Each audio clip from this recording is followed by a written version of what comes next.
Hello, everyone, and welcome back to Voice Like a Lion podcast. I'm your host, Stephen Pemberton, and today I have probably one of the most interesting people I have ever talked to. We've had people on the show that's done hundreds of millions of dollars, but this guy is the guy behind the people who have done hundreds of millions of dollars, and that's why I'm so fascinated to have him on the show.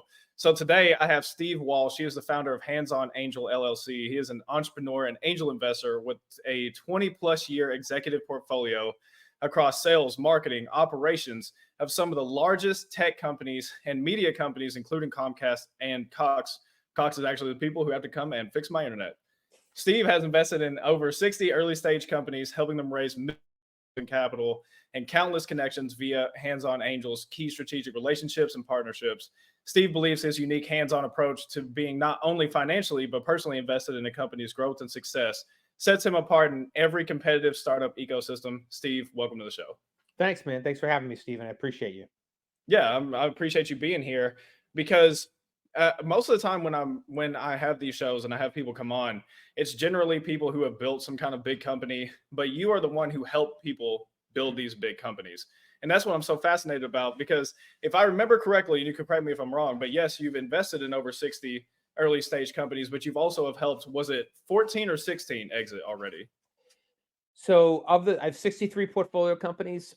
35 of them have gotten to Series A. 8 have exited to date, and the Okay. exits have been smallest exit to date is 15 million, and the largest exit to date is $400 million. A company called Lemonade Health got bought by 23andMe about 2 years ago. So it's been all over the gamut, and the key is um, not having them go out of business, right? Like first 2 years, it's seriously like the first 2 to Yeah. 3 years is when if they're going to fail, a lot fail. So the thing I always like to look at is of the 63 companies that I started this journey with 6 years ago, I want to say 1, 2, 3, 50, 58 of them are still in business out of the Wow. 63. And that's really the stat you want to look at because once you get past that first 2 to 3 years, the chance of the company making it exponentially increases greatly. If they're going to fail, they're probably going to fail in those first 2 to 3 years. Wow, that's really interesting because I've always heard the statistic of 95% of businesses go out of business. But with you talking about that, would you say that that 95% is usually within the first couple of years and then afterwards it exponentially increases on them having the chance to succeed?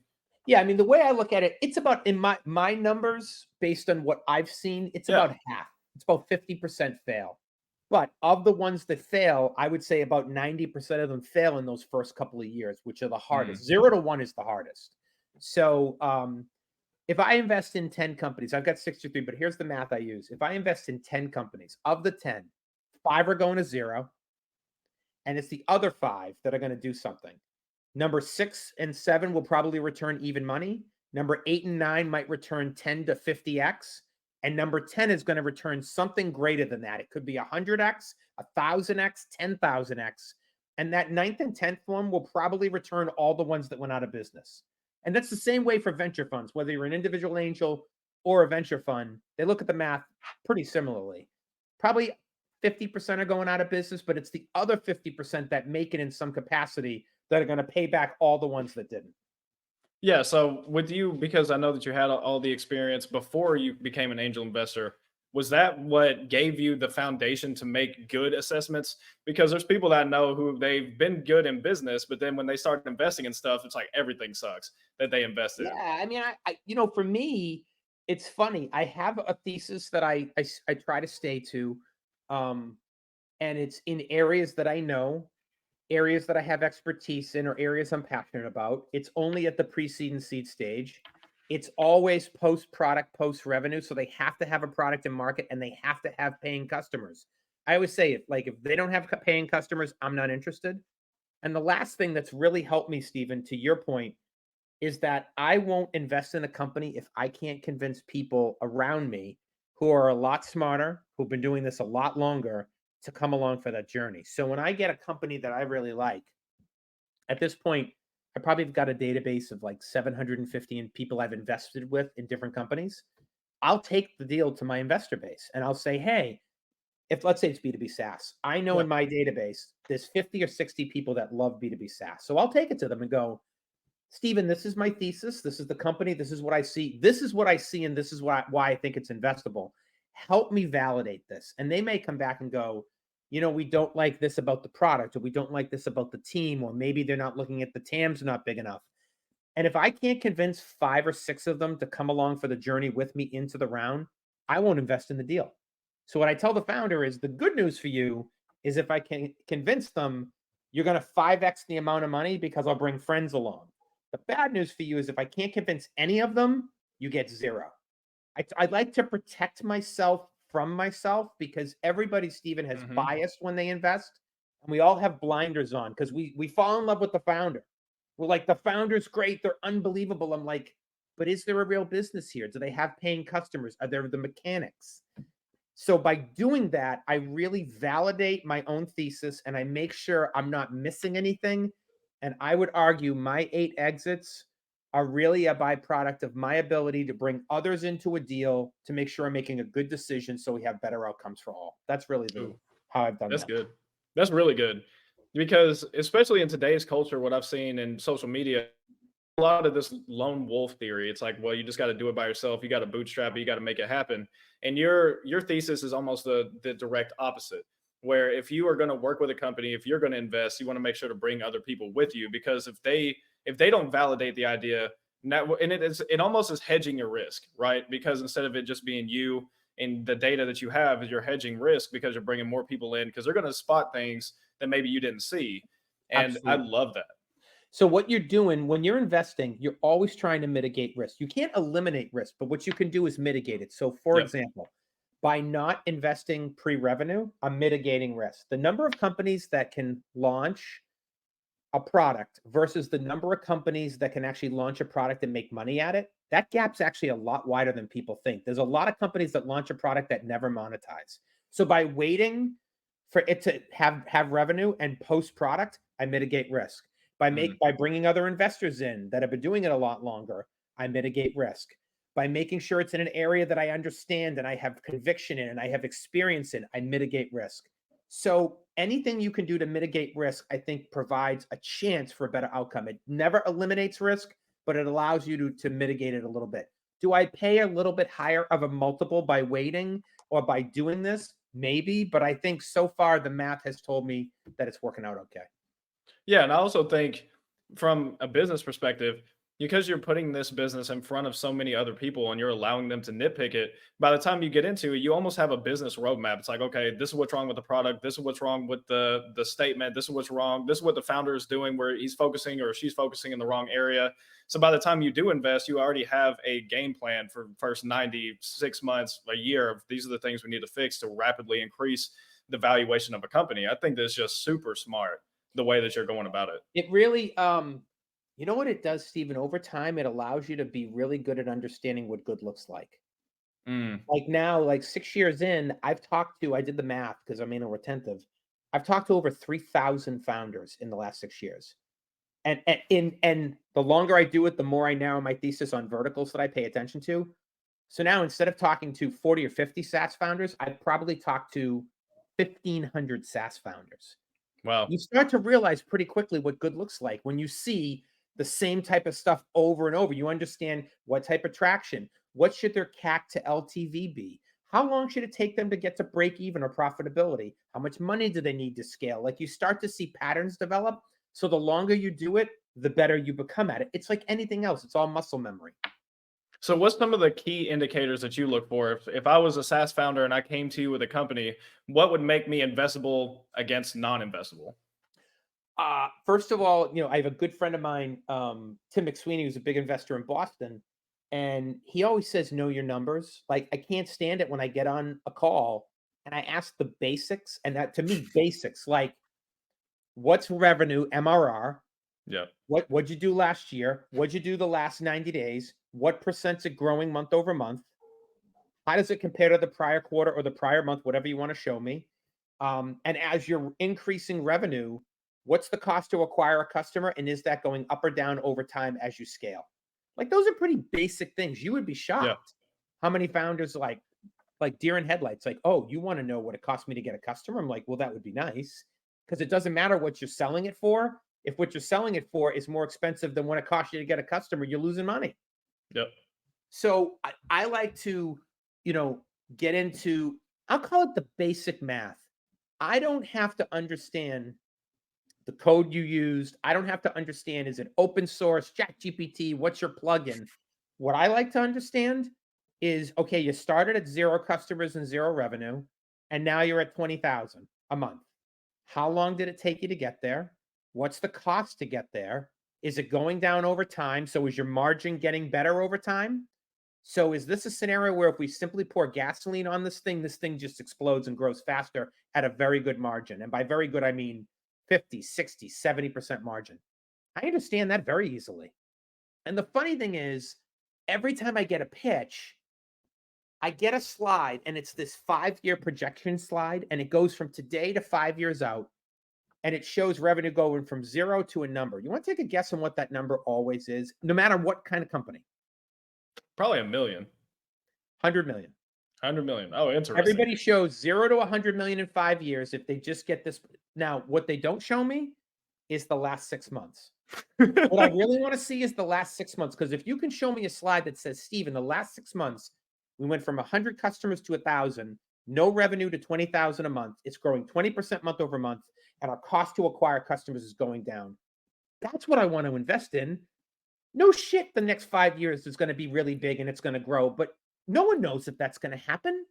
You Yeah. can't guarantee me that, but I Nope. can guarantee that if you show me a slide of what's happened in the last 6 months and it's growing fast, I understand that really easily. That's fascinating, because there's a gentleman that I worked with, and he works strictly in strategic planning. And when I'm sitting there and I'm talking to him and he's working with his clients, all I'm hearing is these people saying, "This is where I'm going to be. This is my 1-year plan. This is my 3-year run. My 10 years." And I'm sitting there and I'm listening to them. And this is even what I told someone else who I had on the show, is I went, "That sounds great."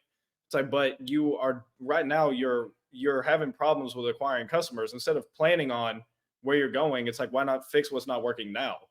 And just like, because if you fix on what's not working now, then your goals seem more achievable.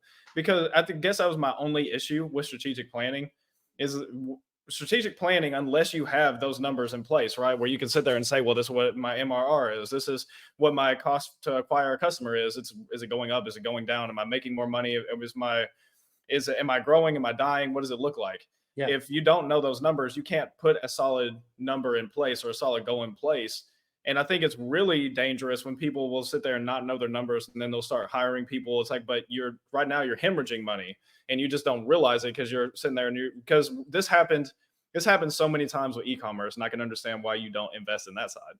Because with e-commerce, I see it a lot with clothing brands. We have people come to us quite often with a clothing brand, and clothing, there's just the margins just aren't there. And even if you're really, really good, you have good suppliers, most of the time your margins are 20, maybe 30%. I mean, at high end 30%. And I'm just sitting there and I'm going, so you're making 20,000 a month, but it's costing you $15,000 a month in just product cost. That's not including shipping it. That's not including all the people you have on staff. You're actually losing money. You just don't realize it yet. You're absolutely right. You're absolutely right. Yeah, totally agree. Totally. And that's one of those areas. So thank you for walking us through those things, because there's a question I asked a gentleman. He worked at Motorola for almost 20 years, and he was in the sector where they would go and they would joint venture with these big companies. So he did a lot of deals, a lot of really big deals. And I asked him a question, because I've always heard this statement growing up, is that I bet on the jockey, I don't bet on the horse. Yeah. But what is your take on that? I do bet on as a fitting statement? I do bet on the jockey and not the horse, especially at the stage I invest in. But I got to understand what the hell the jockey's doing. I got to understand that, like, that's part of the problem. Yeah. Like when I mean, seriously, I like to invest in businesses I understand. It doesn't mean they can't be technical, but it's one of the reasons why I don't do biotech. And I live in Boston, which is like the biotech capital of the world. Like when I get on a pitch and the first 2 sentences out of the founder's mouth is, we take the genomes of a cancer cell and we split them in metastasis. I'm like, out. I'm out. Like, how about we help customers do this, and we help customers be more productive. We help them save lives. We help them be more healthy. And this is how we do it. And this is why it's important. And this is why we're the team to do it, and why we do it better than everybody else. And here's our traction, and here's our customers. Like, I understand that. Um, I have a good friend of mine that Scott Calick that does investing with me. Scott and I do a podcast for not a podcast, a investor office hours every Monday for founders. And he says, "Can you explain it to me like you're explaining it to your grandmother? Like you should be able to Mm, explain what your company does to anybody, regardless of are they at a VC firm, a fund, an angel, a fellow founder. How can you explain what you do in a very easy way? Like that's key, you know? And not enough yeah. people can do that. Well, I mean, because a lot of times people, unfortunately, people want to sound really, really smart, so they Hmm. keep it extra complex. And I've seen it. I've done it. I'll just be honest. I've done it where you try to hide behind the complexity. It's like if I confuse them enough with big lingo, maybe they'll just think, yes, this is the guy I want to work with. But really, the guy you want to work with, and especially what I'm hearing from you, is the people you want to invest with, is the people who can take the complex, like splitting the genome with a cancer and all that stuff, and make it really simple. Because then you know that they know what they know. It's not just let me just confuse them by saying the exogenical side Yeah. of this thing. Like in my business, like there's a lot that goes into helping people raise capital and working with founders. But when someone says to me, "How do you work with early stage founders?" I go, "I help them accelerate three things: capital, revenue, and growth. That's it. How I do it and what the processes is, it's very involved. But you know something? That's what I do. I help early stage founders accelerate capital, revenue, and growth." They're like, "Oh, I understand that." Make it simple. Make it simple. You need to be able to tell people what you do in under 30 seconds. So yes, absolutely. That we used to always call that the elevator pitch. And I still, maybe you had this happen in your life. I've never had it happen in my life where I'll just get on an elevator and then, Oprah Winfrey will walk on and I've got 30 seconds to pitch her on my greatest idea. I haven't had that happen yet, Yeah. but maybe you have. But I do like the 30-second elevator pitch. So it's interesting. A friend of mine, Rob Hughes, that works at Citizens, we do a lot of founder events together. And he did this last year. We're going to do it again this year. He does an event specifically around the elevator pitch. But the difference, it's in elevators. So we Oh do it at wow. his office where they've got a bank of elevators. We do it after hours. First of all, we have it catered and we have uh, cocktails, which is great. And in each elevator is someone like me, either an angel investor, a fund manager, or VC. And the founders line up and they take a number and they get on the elevator and they have the ride of the elevator to pitch their startup to us. And when the elevator ride's done, you're done. Done. So we made Wow. an event around it and it's called the elevator pitch. And we allow founders to pitch us in actual elevators. I think it's completely badass. We're going to do it again. Wow. It's awesome. It's such a great idea. We're going to do it again this year. And I think it's really one. It's a low key, easy way for founders to meet funders. But more importantly, it really hones in on what do you do, why is it important, and who do you help? You know? Yeah.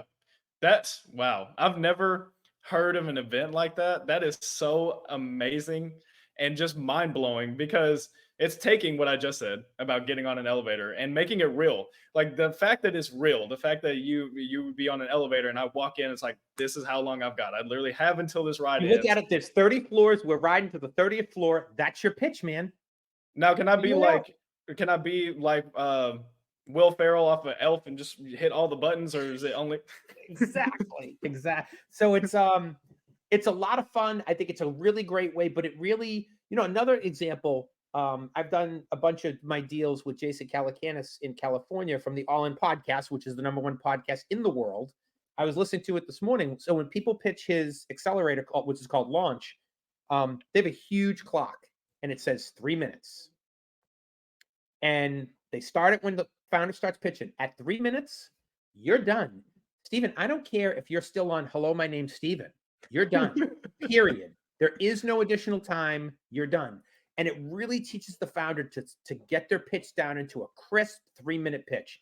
I think it's the best thing out there. I think and if you look, there's a lot of YouTube videos on it where he puts it out there in public and shows the founders doing this in these 3 minute pitches. You'd be amazed at what people can get in 3 minutes. Amazed.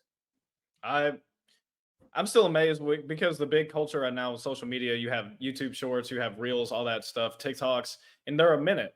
And it's just incredible what people can sit there and fit into, honestly, 59 seconds, because if it's a minute, then YouTube will take it and turn it into something else.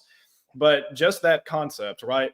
Where if you take a complex idea, how do you distill it down into where in 3 minutes in an elevator ride where where it's simple enough to understand, but also juicy enough where it's like, okay, I want to hear more. I want to All get off you the want elevator in that with you. elevator ride, Steven, is you want me to go, "Steven, that's interesting. Can we set up a follow-up chat? I'd love to learn more. Yes. Here's my card. I'd love to learn more. Let's chat." That's all you want. It's not to get money. It's not to do anything other than pique my interest in going, "Steven, that's really interesting. I appreciate your time. Here's my LinkedIn. Shoot me a note. Would love to connect on this offline."